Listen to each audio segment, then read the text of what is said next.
So if you're playing along, if you're listening to the readings, we have now three resurrection story readings, all of which Jesus is not recognizable. He shows up as a gardener, as a traveler, as a brunch host. And by the way, I think we can agree that the best Easter story is the brunch with friends story. Maybe that's the best one in the Bible, I don't know. But the question is, what do we do with these stories? Because they sort of, maybe they inspire us, they leave us with some questions, but they lack explanation. And I think it's part of what they're supposed to do. Easter's not a day for explanation, it's a day for participation. Our concern on Easter is not objective. What happened on Easter and how, but rather subjective. What does Easter mean for us? What does it do to us? We're not invited to stand apart from it and consider it, but rather to be swept up in it. Because we can try to keep Easter apart from us as sort of an objective idea or an event. But what we find in these stories is that what happens is resurrection arrives to people. It walks with people, it speaks their name, shares a meal, and that's the experience, not an explanation, but some sort of participation in resurrection. So I want to try this. Bring to mind, and this is, maybe you can mess this up. In your head, bring to mind, this can be your story, your experience, don't borrow it from a TV show or anybody else. Bring to mind an experience you have had of positive change. An experience you have had, any experience will do, an experience of positive change. I'll give you some examples. I've been asking people this week. Somebody said, weight loss, graduation, couch to 5K, having kids, surviving some sort of a health scare, career change, putting a band together like the legendary JCs. Have another hand for them. Yep, that's right. Reaching a goal, starting a team, completing a project, healing a relationship, getting sober. The point is, can you think of this, your experience? You don't have to shout it out. Picture it in your head.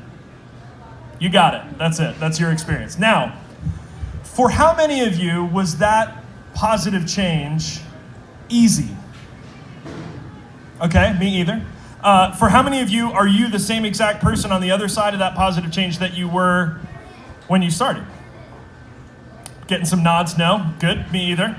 It's on the same page. For how many of you did this change cost you something, demand serious sacrifice, feel at times like it was going to take everything you had, even like maybe at times it was going to kill you? Yes, me too. And the point is, I don't want to spend a whole lot of time explaining resurrection because I'm actually convinced most of us have already experienced it. Jesus of Nazareth is certainly a powerful, particular example of a universal truth that dying and rising is not the exception, but the rule. Dying and rising is actually how the universe and reality work. Dying and rising is what the universe has done for the last 13.8 billion years. Stars die and new worlds are born. The sun every day gives its life away so that we can sit in the sun in the courtyard and enjoy it and be alive. Dying and rising is what the natural world does, which is actually why Easter is when it is, because Christianity is really good at ripping off paganism, and we borrowed the most obvious image of dying and rising, which is springtime. And if you're not clear on what springtime is, once again, look up and take a breath, because we're in it. This is the reaffirmation of life and light and warmth, rebirth, fertility, that what was dead, what was in the ground, under the cold and dark frozen soil, just might return alive. And it will not come back the way it left, but still will somehow be wondrously alive. Richard Rohr puts it this way: resurrection is another name for positive change. And he says most of the time we only see that in the long run, because in the short run it feels quite a bit like death. But as with the universe, and in the earth, and with people and animals, we actually know this already, that death is the engine of life. This is not news to you, because whether you're keto or paleo or vegetarian or vegan or one of the new things I don't even know about, most of the things that are on the buffet line and half of the garnishes in your strong drinks had to die in order for you to live. Right? This is a miracle, isn't it? That somehow nutrition, calories, nutrients, that the energy of other things became the energy that is alive in you through death. That's what happened. So here's the trip. Death and resurrection is Christianity's version of the yin and the yang in Eastern religion. These are not opposites. They are not enemies.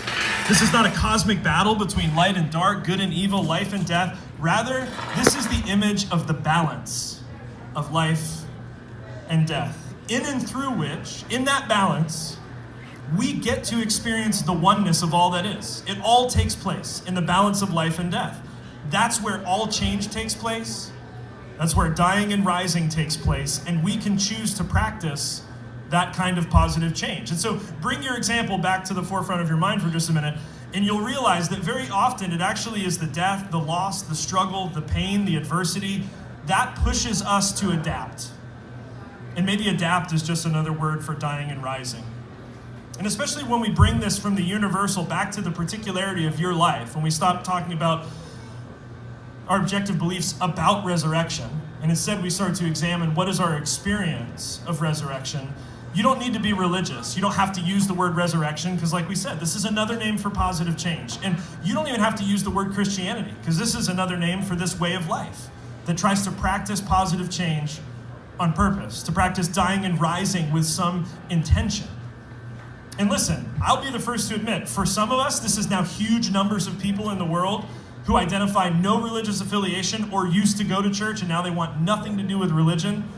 There are many people, even a part of Collective, which is a very innovative and kind of edgy faith community, so many people didn't experience resurrection in church. And what I've learned is that for many, many people, the dying and rising, it came through yoga. Resurrection came through music. Positive change came through dance. Resurrection came through cooking. Positive change came through starting a business or starting a family. Dying and rising comes through recovery.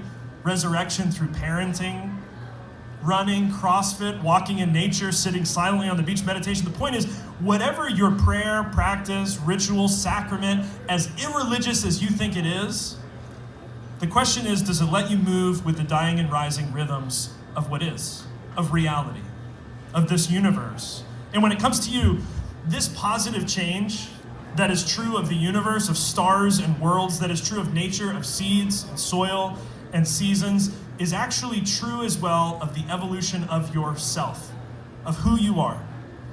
And you can choose to participate in that kind of resurrection. We sometimes call this personal growth or maturity or personal development. In the church, we call this spiritual growth, spiritual practice.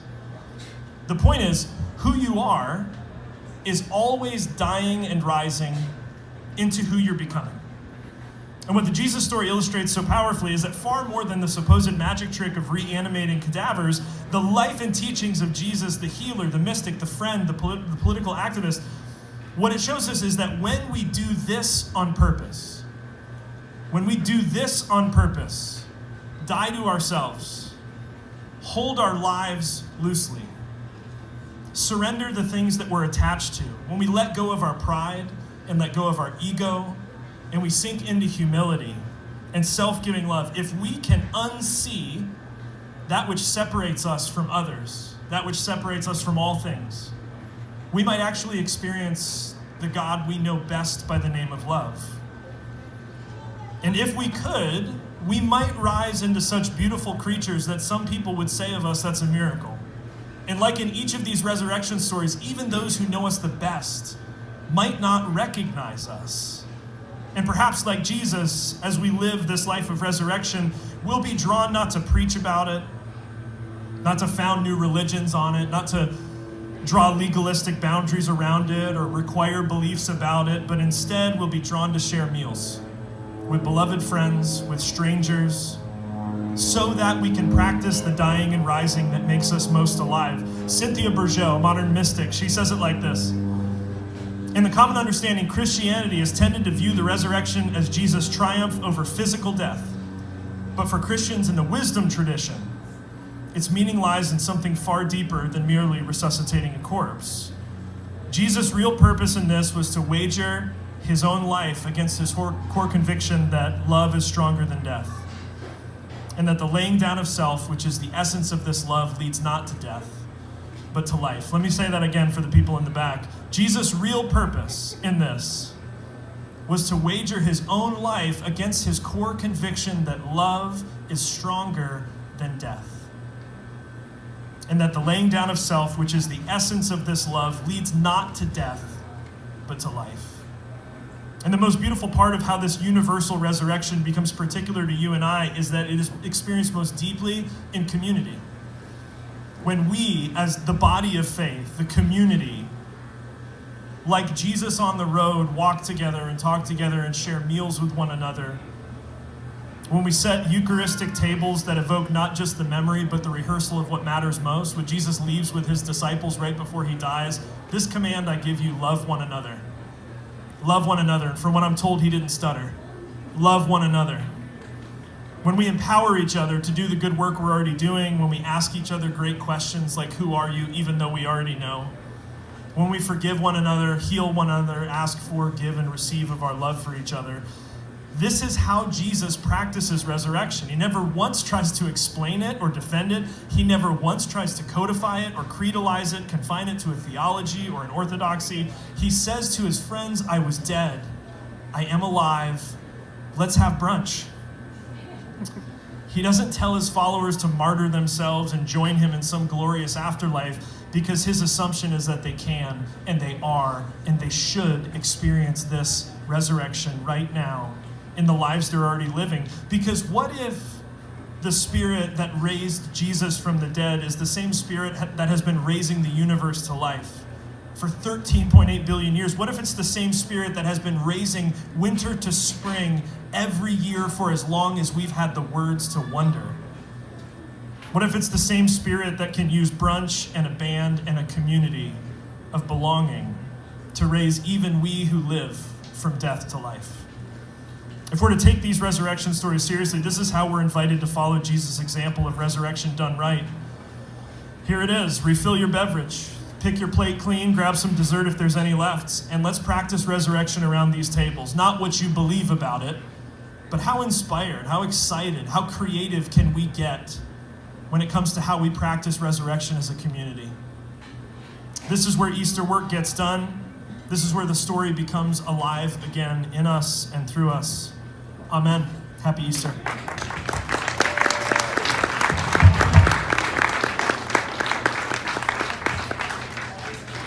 Is this a way to do church or what? Amen. We want to thank you again for being with us on this gorgeous Easter Sunday. Oh my gosh, this weather. My